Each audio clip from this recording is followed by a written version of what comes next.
This could be a historic season for the Oklahoma City Thunder, not just for odds of winning the title and potentially winning Oklahoma City their first ring, but the fact that this could potentially be the best defensive team put together of all time in the history of the NBA. Yes, you heard me right here. There is a report that went out, I say report article over on The Ringer, talking about how this Oklahoma City Thunder team could be the best defensive unit ever assembled in the entirety of the NBA. And I got to be honest, I think they're right. No doubt about it in my mind. If everything goes well, everything goes according to plan, the Oklahoma City Thunder, what we have done, what we have built here as a team, can go down as the best defensive unit in NBA history, as we have 4 guys that can receive all defensive team nods, then also 2 guys that might, maybe even 3 if I dare say, and throw in Lou Dort in that mix, that could be competing for a Defensive Player of the Year award, and Chet Holmgren, Lou Dort, and Alex Caruso. It should be an insane year, no doubt about it in my mind when you look at how we play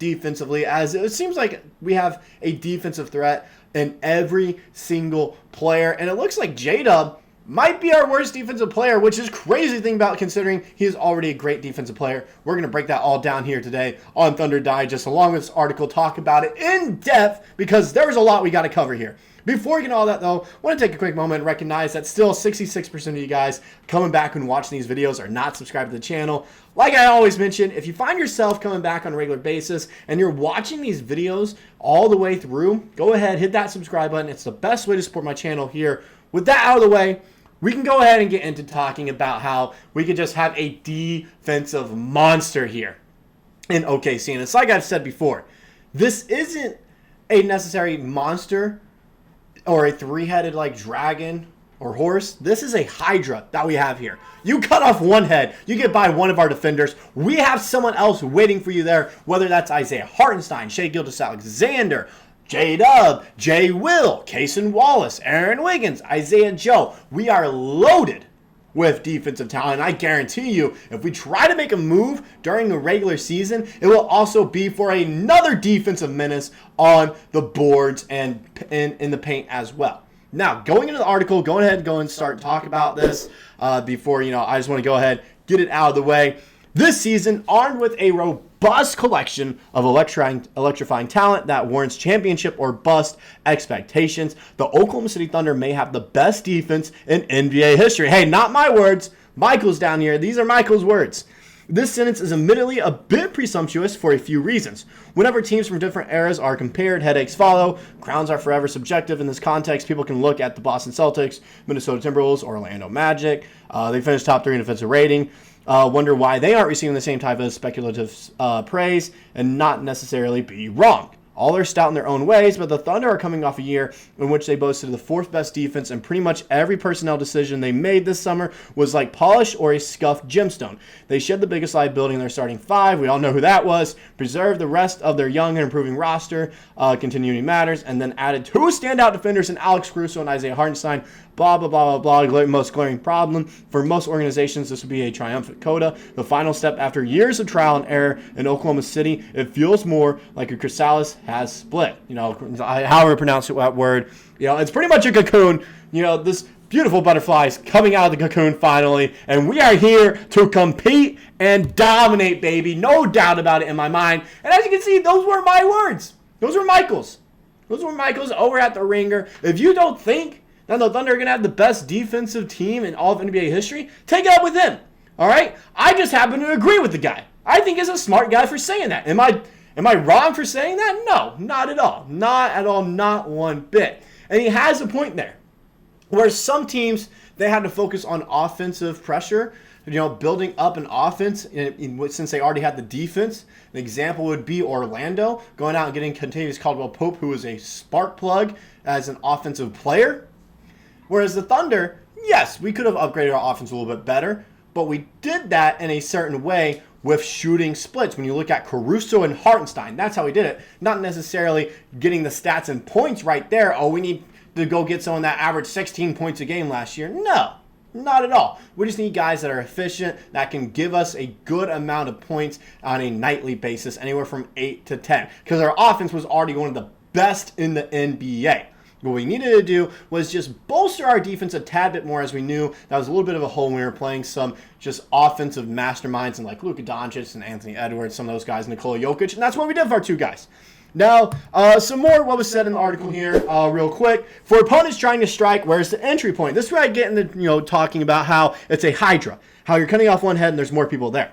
Who's the weak link? The gaps between OKC's armor plates are too narrow for these questions to matter. Mismatch hunting won't work, so don't even try. I like that. They rotate on a string and make multiple efforts with a plus grades in the following categories: speed, instincts, versatility, positional size, and general confidence. Last year's mindset that read as if they were the ones on the attack, backed by a league best defensive turnover rate and more loose balls recovered than any other team, can be amplified this season. The compelling numbers don't stop there. The Thunder allowed .95 points per possession against pick and rolls, including when a pass was made that led to immediate shot, which according to Synergy led the league. Their .91 points per possession allowed in isolation ranked second, from Dort and Jalen Williams to Cason Wallace and Chet Holmgren. This is a collection of candle snuffers who can extinguish any flame, whether shaky or bright. So as you can see there, they're kind of listing off how there aren't weak points with this defense. Last year there were, all right? There are a few guys out there that would play that are either, young or just we knew they weren't the best defensive players in the world that teams would attack. We saw it in the playoffs. Teams would attack Josh Giddey, all right? Cason Wallace would look a little bit young and fresh against the Dallas Mavericks at time.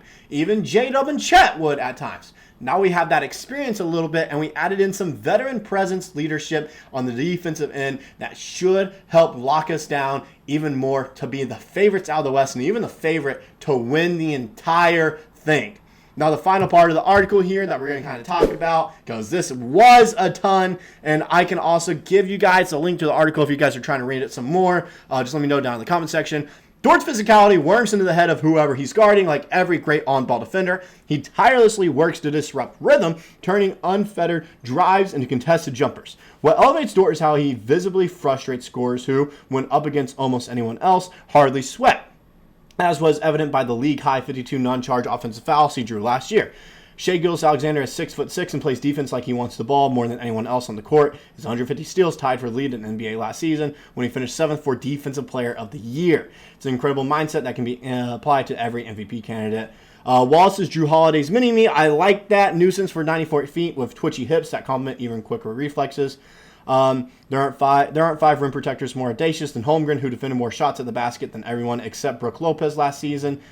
What else they had? Neither rookie missed a game last season or looked out, blah, blah, blah. I think that's talking about Wembanyama. It's a lot here. It's just hard to nitpick through here what we got to talk about. Both will be even better in year two. That combination of youth and chemistry is a big reason why expectations for the Thunder's defense can be historically high. It has much room to grow, with green talents coming into their own and a winning scheme that stands to evolve. Last year, their three-point defense inverted a stance that helped Boston go all the way. Instead of allowing above-the-break tries, Oklahoma City gave up the most corner three attempts in the league. Overall, 70.9% of the shots they allowed were either at the rim or behind the arc, which ranked 23rd. So as you can see there, we have a stacked defense. When you look at who all we have, Chet Holmgren guarding us, holding it down low in the paint. But he also has Isaiah Hartenstein to help him out a little bit more when he either comes off the court or if he's starting alongside with them. With Dort, now if he gets tired, you can either put Alex Caruso or Cason Wallace on to someone. That's not an easy matchup either as well. Both those guys you don't really want to be matched up against because they are going to be nuisances in your head. They're going to be up right on you, causing pressure. Shai Gilgeous-Alexander, he's going to get his steals. He's going to find a weak point and get the ball. All right? J-Dub, he's going to hustle. J-Will, he's going to take charges. Aaron Wiggins is a good defender. Isaiah Joe as well. We have defenders galore. All right? We are set on defense. And don't get me started on Dylan Jones as well or A.J. Mitchell, guys that could potentially find themselves cracking into the rotation. It's also interesting what's going to happen with Kenrich Williams as well. And since he did have surgery today, as time making this video, be interesting how he comes back from that as well. But we have a ton of guys that are great defensively, that realistically, we should be the best defensive team in the league this year. No doubt about it in my mind. We should lead the league in steals, maybe even blocks a game, and turnovers forced. We should historically be the best defensive unit ever assembled in the entirety of the NBA. And you can quote me on that. All right? Clip it. Keep it in your books right here. I am saying it right now. This Oklahoma City Thunder team will be historic purely based off of how they play defense. That's all I got for this video. Let me know what you guys personally think. Do you think this defense is getting, a little bit overhyped? Like, yes, it's good, but historically the best? I don't think so. Let me know what you guys personally think in the comment section below. That's all I got. I'll see you guys in the next one.